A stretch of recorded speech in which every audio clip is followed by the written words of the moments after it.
Hello everyone, welcome to my channel. तो आज हम वर्ल्ड हिस्ट्री से बहुत महत्वपूर्ण क्वेश्चन लेकर के आए हैं, जिसमें आज का हमारा टॉपिक है जापानी साम्राज्यवाद। तो आइए देखते हैं इस टॉपिक से जो क्वेश्चन है उसमें पहला क्वेश्चन है, जापान के साम्राज्यवाद का सबसे पहला शिकार कौन बना था। जापान के साम्राज्यवाद का सबसे पहला शिकार कौन बना था। तो सबसे पहला शिकार बना था चीन। जापान के साम्राज्यवाद का सबसे पहला शिकार चीन बना था। साम्राज्यवाद क्या है? तो साम्राज्यवाद वह दृष्टिकोण है जिसके आधार पर, जिसके अनुसार कोई महत्वाकांक्षी राष्ट्र होता है और अपनी शक्ति और गौरव को बढ़ाने के लिए अन्य दूसरा देश, कोई भी जो कमजोर देश होता है, उसको उसके प्रकृति और उसके मानवीय संसाधन पर अपना नियंत्रण स्थापित कर लेता है। और यह हस्तक्षेप राजनीतिक भी हो सकता है, सांस्कृतिक भी हो सकता है, आर्थिक भी हो सकता है, या फिर अन्य किसी प्रकार का भी हो सकता है।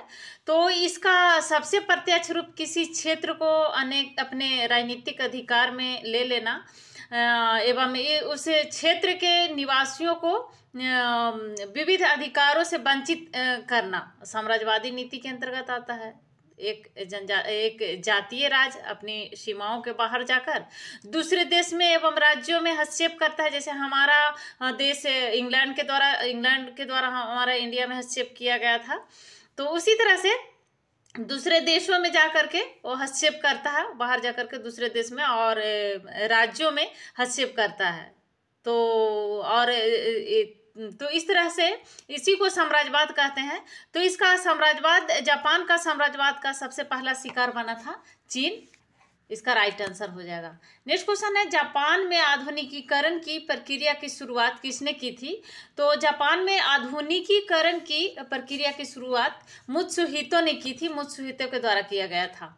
नेक्स्ट क्वेश्चन है, किसने बलपूर्वक अमेरिका व्यापार के लिए जापान का द्वार खोला था। बलपूर्वक, तो अमेरिकी नाविक पेरी था 1863 ईस्वी में। इसने बलपूर्वक अमेरिका व्यापार के लिए जापान का द्वार खोल दिया था। तो ये था अमेरिकी नाविक पेरी।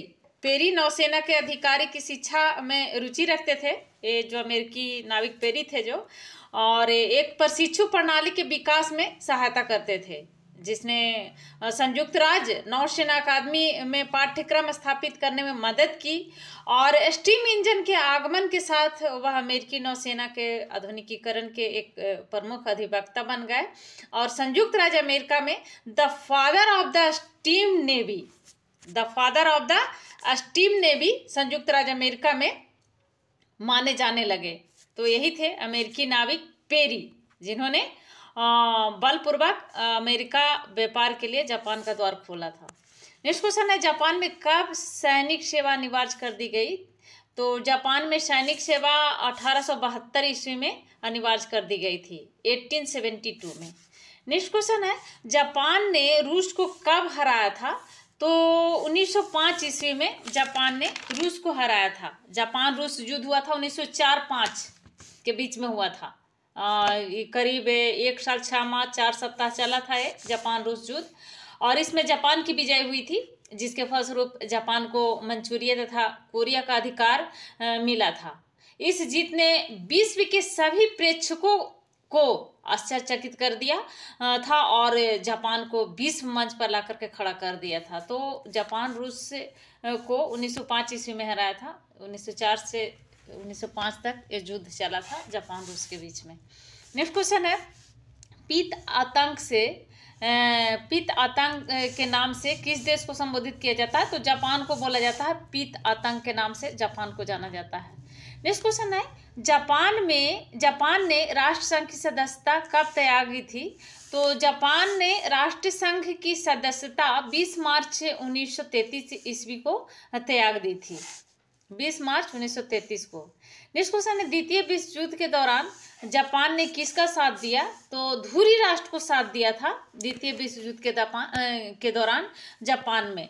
तो धुरी राष्ट्र कौन कहलाया। धुरी राष्ट्र इटली, जर्मनी और जापान को जो साथ देने वाले कंट्री थे उसको धुरी राष्ट्र कहा गया, और मित्र राष्ट्र अमेरिका, सोवियत संघ, इंग्लैंड को जो साथ देने वाले कंट्री थे उसको मित्र राष्ट्र कहा गया। तो द्वितीय विश्व युद्ध के दौरान जापान ने किसका साथ दिया था।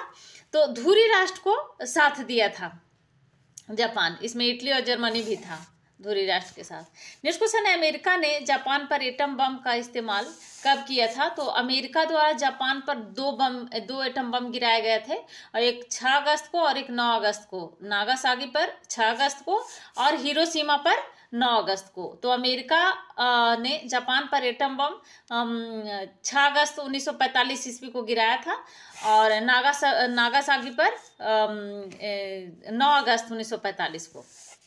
नेक्स्ट क्वेश्चन है, जापान के किन शहरों पर अमेरिका ने एटम बम गिराया था? तो 2 शहर पर, हिरोशिमा और नागासाकी पर। हिरोशिमा पर 6 अगस्त और नागासाकी पर 9 अगस्त 1945 को। नेक्स्ट क्वेश्चन है, किस संधि के जरिए जापान रूस युद्ध की समाप्ति हुई थी? तो जापान रूस युद्ध की समाप्ति हुई थी पोर्ट्समाउथ की संधि के द्वारा। पोर्ट्समाउथ की संधि हुई थी 5 सितंबर 1905 ईस्वी को, और पोर्ट्समाउथ की संधि के बाद ही जापान रूस की समाप्ति हुई थी। नेक्स्ट क्वेश्चन है, पीत आतंक के नाम से किस देश को संबोधित किया जाता है? तो जापान को पीत आतंक के नाम से जाना जाता है। नेक्स्ट क्वेश्चन है, जापान ने राष्ट्रसंघ की सदस्यता कब त्याग दी थी? तो 20 मार्च 1933 ईस्वी को। क्वेश्चन रिपीट हो रहा है। नेक्स्ट क्वेश्चन, द्वितीय विश्व युद्ध के दौरान जापान ने किसका साथ दिया था? तो धुरी राष्ट्र को। धुरी राष्ट्र में इटली, जर्मनी था, जापान, और इन जो धुरी राष्ट्र, जो इन कंट्री को साथ देने वाले जो कंट्री थे, उसको धुरी राष्ट्र के नाम से जाना जाता है।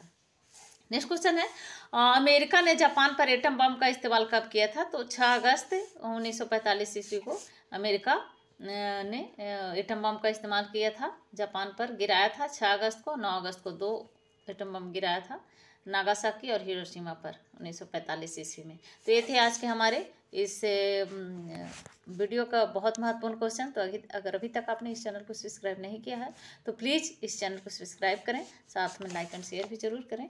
Thank you.